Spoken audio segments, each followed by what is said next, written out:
Guys welcome back to our channel knowledge capsule.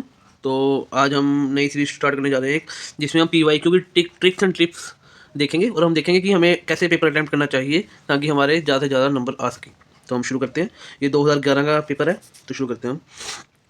तो पहला question इसमें क्या है कि इन्होंने बोला कि इन यूनियन बजट 2011-12 में जो फुल एकदम से मिला है बेसिक कस्टम ड्यूटी से बायो बेस्ड असफाल्ट को, ठीक है, बायो बेस्ड असफाल्ट को चीज़ होगी उसको फुल कस्टम ड्यूटी से फुली एकदम से मिला है। तो अब हम इसे बिल्कुल ही बेसिक नॉलेज से सॉल्व करने की ट्राई करेंगे।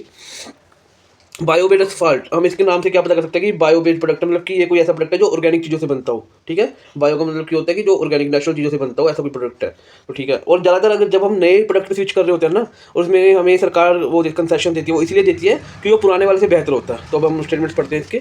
तो पहला स्टेटमेंट है, अनलाइक ट्रेडिशनल असफाल्ट, जो पुराना असफाल्ट था, bio asphalt is not based on fossil. सही है, ये पॉजिटिव स्टेटमेंट है कि फॉसिबल पे बेस्ड नहीं है, ये किसी बायो या फिर ऑर्गेनिक प्रोडक्ट पे बेस्ड है, नेचुरल प्रोडक्ट पे बेस्ड है। तो ये बिल्कुल पॉजिटिव स्टेटमेंट है, बिल्कुल सही होगी। दूसरी स्टेटमेंट पढ़ते हैं अब हम, bio asphalt is made up of non renewable resources, कि नॉन रेन्यूएबल रिसोर्सेज का बना हुआ है। नॉन रेन्यूएबल रिसोर्सेज क्या होते हैं, जो रिसोर्स को हम दोबारा नहीं ला सकते, जैसे कि कोल वगैरह हो गया। तो ये तो पूरा ही पहले वाले का वो हो गया, पहले वाले का अपोजिट स्टेटमेंट हो गया। तो स्टेटमेंट हुआ गलत कि ये कोल से बना होता है, और भी फिर हम इसको कंसेशन क्यों देंगे कि अगर कोल से बना हुआ है, ठीक है। अब हम तीसरा, वैसे एलिमिनेशन अगर लगानी है इसमें तो ये हमारा टू रॉन्ग हो गया।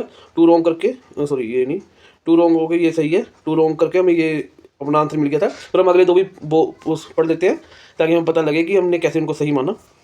फिर थर्ड स्टेटमेंट है, bio asphalt can be made from organic waste, जो कि बिल्कुल सही है, क्योंकि बायो है, क्योंकि प्लांट बेस्ड है तो ऑर्गेनिक वेस्ट से बन जाएगा, बिल्कुल सही स्टेटमेंट है ये।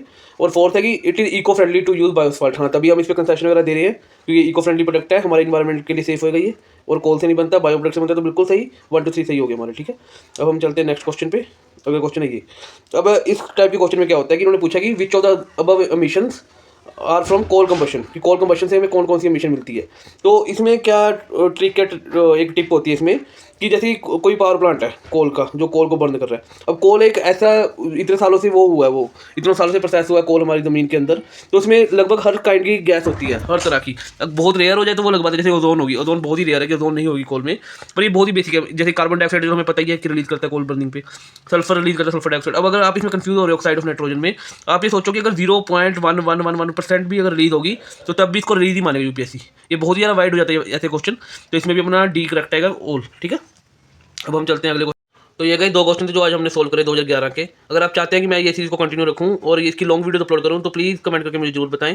अभी मुझे शॉर्ट्स इसलिए डालनी पड़ती है क्योंकि व्यूज़ नहीं आते लॉन्ग वीडियोज़ पे, ठीक है। तो मुझे जरूर बताना अगर आप चाहते हैं मैं इसको लॉन्ग फॉर्म में अपलोड करूँ। Thank you. Subscribe the channel and like the video, share also.